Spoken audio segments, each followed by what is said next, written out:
ሰውየው ላለፈው 34 ዓመታት ሀገሪቱን አንቀጥቅጠው ገዝተዋታል። ባለፈው 7 ዓመታት ደግሞ ካቢኔያቸውን እንኳን ሰብስበው አያውቁም። የአፍሪካ ሰሜን ኮሪያ የምትባለውን ሀገር ለመፍጠር 3 አስርት ዓመታት በቅቷቸዋል። ሀገሪቱን በጊዜ ሀዲድ ላይ ቆማ እንድትቀር ለማድረግ የወሰኑት ውሳኔ ተሳክቶላቸዋልም። ኢሳያስ አፈወርቂ አብርሃ እጅግ ከኢትዮጵያ ኤርትራ ለመገንጠል ምክንያት ካደረጓቸው ነገሮች አንዱ ኤርትራ ከኢትዮጵያ በስልጣኔም ሆነ በተሻለ ኢኮኖሚ ላይ ናት የሚል ነው። ዓለም ባለፈው 34 ዓመታት ሲነጉድ ኤርትራ ከዓለም ከ3 አስርት ዓመት በፊት ምን ትመስላለች የሚል ማሳያ ሙዚየም አድርጓታል። ባለፈው 34 ዓመታት በዓለም እኚህ ለውጦች ተከስቷል። በዚህ ጊዜ ፐርሰናል ኮምፒውተር፣ ላፕቶፕ፣ የተንቀሳቃሽ ስልኮች እና ኋላ ላይም ስማርት ስልኮች ለገበያ ውሏል። በሳይንሱ የዲኤንኤ እና የዘረመል ጄኔቲክ ኢንጂነሪንግ የበለጸገበት ነበር። አርቲፊሻል ኢንተለጀንስ እና ታዳሽ ኃይሎች ማለትም ኤሌክትሪክ መኪና፣ በንፋስ ኃይል የሚመነጩ የኤሌክትሪክ ኃይሎች፣ ሶላር የሚሰሩ በርካታ ነገሮች ተፈጥረዋል። በእነዚህ ለውጦች ሁሉ ያልተለወጡት ኢሳያስ እና የሚመሯት ሀገራቸው ናቸው። ዓለም በእነዚህ ጊዜያት ግዙፍ ፖለቲካዊ ለውጦችን አካሂዳለች። ኢሳያስ በወንበር በቆዩበት ጊዜያት የቀዝቃዛው ዓለም ጦርነት ተቋጭቷል። የአረብ አብዮት ተነስቶ በየመን፣ በግብፅ፣ በሶሪያ እና በሊቢያ መሪዎች ተቀይሯል። ቻይና የምትባል ከአሜሪካ የምትገዳደር ግዙፍ ሀገር ተፈጥራለች። ዓለም ኮቪድ በሚባል ወረርሽኝ ተጠቅቷል። ኢኮኖሚ ወድቆ ተነስቷል። አፍጋኒስታን የኢራቅ ጦርነት ተከፍቶ ተዘግቷል። የእድሜያቸውቻቸው የቀድሞ ጠቅላይ ሚኒስትር መለስ ዜናዊ በሞት መንግስቱ ኃይለማርያም ደግሞ ከፖለቲካ ተሰናብቷል። አልበሺር ወድቋል። ኢትዮጵያ 3 መሪዎችን ቀይራለች። ህዳሴ የተባለ ግዙፍ ፕሮጀክት አስመርቃለች። የኒውክሌርና የጋዝ ፕሮጀክቶችን እውን ልታደርግ በደጅ ናት። በዚህ ሁሉ የዓለም ለውጥ መካከል ለውጥን እምቢ ብለው መልማት መበልጸግ የምትችለውን ኤርትራን ወደ ኋላ የመለሷት ኢሳያስ ናቸው። ከዚህ ባሻገር ለዓለም ንግድ መሳለጥ ከምዕራቡ ዓለም በተቃራኒ በመቆማቸው ምክንያት ምዕራቡ ጥርስ ነክሶባቸዋል። ምዕራቡ $1 ትሪሊዮን የሚጠጋ ንግድ ከሚከናወንበት ቀጠና የሰውየው ሚና በጥብጦ የማደር ነው ይላሉ። ጤና ይስጥልኝ። ይህ ሆርን ቪው ነው። ሆርን ቪው ኤርትራ ከመገንጠል በኋላ ያላትን እውነታ እየዳሰሰ ይቆያል። አብራችሁን ቆዩ። ብዙዎች ወደውታል፣ ብዙዎች ይፈልጉታል፣ የብዙዎች የመጀመሪያ ምርጫ ሆኗል። የስኬታማ ሰዎች የዘመን ህይወትን ለሚሹና በልዩነት ለመኖር የሚፈልጉ ሰዎች የሚመርጡት ልዩ ስፍራ ነው። ታላቅ የህንፃ ጥበብ፣ ዘመን ተሻጋሪ ጥራት፣ በአይነቱ ልዩ የሆነ የኑሮ ዘይቤ፣ ብዙዎች ሲመኙት የነበረ ህይወት ከምኞት ባሻገር እውን ሆነ። በኢትዮጵያ ለመጀመሪያ ጊዜ ዓለም አቀፍ ስታንዳርድ ያለው ትክክለኛ ለክሽሪየስ ላይፍ ስታይል የሚያገኙበት ግዙፍ የመኖሪያ መንደር እዚሁ መዲናችን አዲስ አበባ ከወዳጅነት ፓርክ አጠገብ ከሼራተን ሆቴል ፊት ለፊት በአሚባራ ፕሮፐርቲስ የተገነባ ነው። ለሽያጭ አወጣናቸው ከባለ 1 መኝታ እስከ ባለ 4 መኝታ እንደዚሁም ለክሽሪየስ ፔንት ሃውሶች ሲሆኑ በዓሉን በማስመልከት ለጥቂት ቀናት የሚቆይ ከ1 ሚሊዮን እስከ 7.4 ሚሊዮን ብር የሚደርስ ቅናሽ ማዘጋጀታችንን ስንገልጽ በደስታ ነው። ሳያመልጡ ፈጥነው ይመዝገቡ፣ ይጠቀሙበት፣ ይገባውታል። ለበለጠ መረጃ በ0922 82 36 71 ደውሉ። አሚባራ ፕሮፐርቲስ። ምዕራቢያን ሰውየው የቀጠናው አደጋና ግጭት ጠማቂ ናቸው ይላሉ።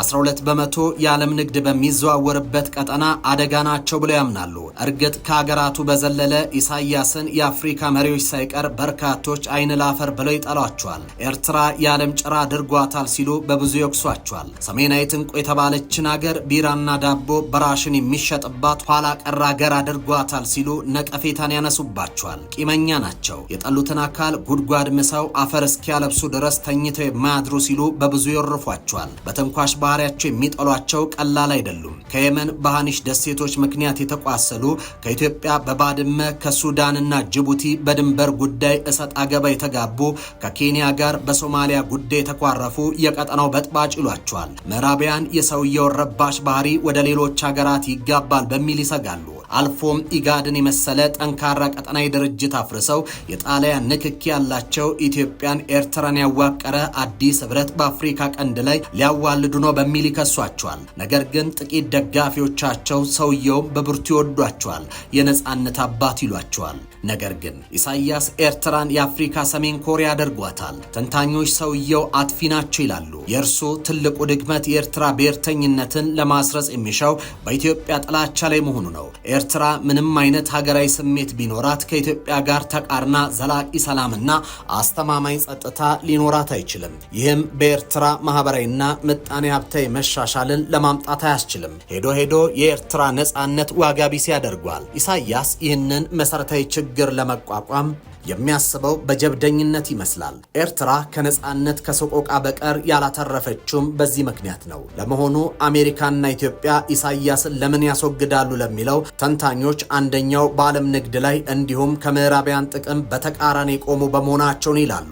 ዛሬ በኤደን ሰላም የለም። አልቃይዳ ሁቲዎችም በእርሳስም በሳንጃም እየተሞሻለቁ ናቸው። ዩኤኢና ኤሚራቲዎች ከሁቲና ከኢራኖች ጋር ቀጥተኛ ፍልሚያ ውስጥ የገቡት በቀይ ባህር መግቢያ ላይ ነው። የአልሸባብ የአልቃይዳና የአይሸብሩ አደር ቡድኖች የሶስትዮሽ ህልውና የተጻፈውም እዚሁ ቀጠና ላይ ነው። ከኤደን ባህረ ሰላጤ በባብል ኤልመንደብ ወሽመጥ አቋርጦ የስዊዝ ቦይን ተሻግሮ ሜዲትራኒያ ድረስ የሚዘልቀው ቀጠና ቱፋቱም ትሩፋቱም ምንዳንም ምዝዳንም አሰናስሎ የያዘ የምድራችን መልክዓ ፖለቲካ የታክቲክ መጫወቻ ሜዳ ነው። በዚህ ቀጠና ዩናይትድ ስቴትስ ሊሞኔር የተባለውን ቀድሞ ፈረንሳይ ይዘ የነበረውን ወደብ ተቆጣጥራለች። ቻይና ከሀገሯ ውጪ ለመጀመሪያ ጊዜ የጦር ሰፈር ጅቡቲ ላይ አላት። የጅቡቲ የቀድሞ ቅኝ ገዢ ፈረንሳይ አሁንም በሀገሪቱ መዳፏ ሰፊ ነው። ሚጢጥዮ ሀገር ላይ 8 ሀገራት ሰፍረዋል። ሶማሌላንድ ላይ ኤምሬቶችና አሜሪካኖች አሉ። ኢትዮጵያ በበርበራ ወደብ የ19 በመቶ ድርሻ አላት። አሰብ ከቴህራን እስከ አቡዳቢ ተጎብኝቷል። እስራኤል ዳህላክ ደሴቶች ላይ የጦር ሰፈር ነበራት። ቱርክና ሩሲያ በሱዳን ሱአኪንን እያማተሩ ነው። የኢትዮጵያ ፈተና የውሃ ፈተና ነው። ችግሮቿ ከውሃ ምንጭ ይቀዳሉ። አንድም ከቀይ ባህር አንድም ከአባይ። ሀገሪቱ ከቀይ ባህር በጥቂት ኪሎ ሜትሮች ፈር የተደረገችውም ከሮም እስከ ፋሪስ ከካይሮ እስከ ደማስቆ በተሰላ የፖለቲካ ስሌት ነው። ቀዩ ባህር የሀገሪቱን እጣ ፈንታ ሲወስን ኖሯል። የዓለም ኃያላን ዙሪያን ከበው በሚፈነጩበት ቀጠና ላይ እጅን አጣጥፎ መቀመጥ የሚሆን አይደለም። ኢትዮጵያ በዚያ ተሳትፎ ማድረጓ የሚጠበቅና አስፈላጊም ነው። ዛሬ ሀገሪቱ በቀይ ባህር ጉዳይ የበይ ተመልካች መሆን የለባትም የሚለው ድምጽም ጎልቶ እየተሰማ ነው። ቀይ ባህርንና የአረብ ባህረ ሰላጤን የሚያገናኘው ባብል ኤልመንደብ የ1 ትሪሊዮን ዶላር ዓመታዊ ንግድ ይሳለጥበታል። በሌላ በኩል 95 በመቶ የኢትዮጵያ ውጭ ንግድ የሚተላለፈው በዚሁ መስመር ነው። በቀይ ባህርና በባህረ ሰላጤ ሀገራት የሚከሰቱ ማናቸውም ነገሮች በቀጥታ ኢትዮጵያ ላይ ተጽዕኖ ያሳድራል። ከሁሉ በላይ ደግሞ የባብል ኤልመንደብ የባህር ወሽመጥን ለመቆጣጠር ከ2009 ጀምሮ መተላለፊያውን የሚቆጣጠሩ እርስ በርሳቸው ተጻራሪ ፍላጎት ያላቸው የሀያላን ሀገራት ቁጥር እየጨመረ መምጣቱ ለአፍሪካ ቀንድ ሀገራት እጅግ አስጊና የባህር ላይ የባለቤትነትን ጉዳይ በእጅጉ አስፈላጊ ያደርገዋል። በጅቡቲ ያሉ ሀያላን የጦር ሰፈሮች በ3 እጥፍ አድጓል። ፈረንሳይ፣ አሜሪካ፣ ቻይና ብቻ ከነበሩበት አሁን ግን የአውሮፓ ህብረትና ጣሊያንን ጨምሮ ከ6 በላይ ሀያላን ሀገራት ወታደራዊ ማረፊያ አላቸው። ሳውዲ አረቢያ በጅቡቲ የጦር ሰፈር እየገነባች ነው። ግብጽ ከጎረቤት ሱዳን፣ ጅቡቲ፣ ኬንያና ዩጋንዳ ጋር በቀይ ባህር ድንበር ላይ የጦር ኃይል አላት። ቱርክና ኳታር የሱዳን ጥንታዊ የስዋኪን ደሴት ወደብን ለማልማት $4 ቢሊዮን በጋራ ኢንቨስት አድርገዋል። በሶማሊያ ማህበራዊና ሰብአዊ እርዳታዎች በመገንባቱ ቱርክና ኳታር የማይናቅ የጂኦፖለቲካ ሚና አሳይተዋል። ኢትዮጵያ ዓለም በሚራኮትበት ቀጠና ላይ እንዴት ባለ መልኩ ጥቅሟን አስልታ ትንቀሳቀስ በሚለው ጉዳይ ላይ የሀገሪቱ የፖለቲካ ኃይሎች የጋራ ታታይ ሊሆን የሚገባው ጉዳይ ነው። ከትናንት እስከ ዛሬ የባህር በር ይገባናል ጥያቄዎች የፍትህና የርት ናቸው። እናም የፖለቲካ ትንታኞች ይህን ይላሉ። በቀጣይ የባህር በር ጥያቄዋ ምላሽ ያገኝ ዘንድ ኢትዮጵያ መቼቱ ላይ በአግባቡ በመስራት ወደ ትግበራ መግባት ይኖርባታል ይላሉ። ከዚህ ባሻገር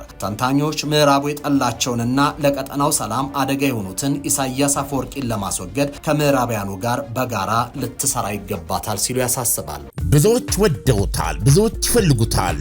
የብዙዎች የመጀመሪያ ምርጫ ሆኗል። የስኬታማ ሰዎች የዘመን ሕይወትን ለሚሹና በልዩነት ለመኖር የሚፈልጉ ሰዎች የሚመርጡት ልዩ ስፍራ ነው።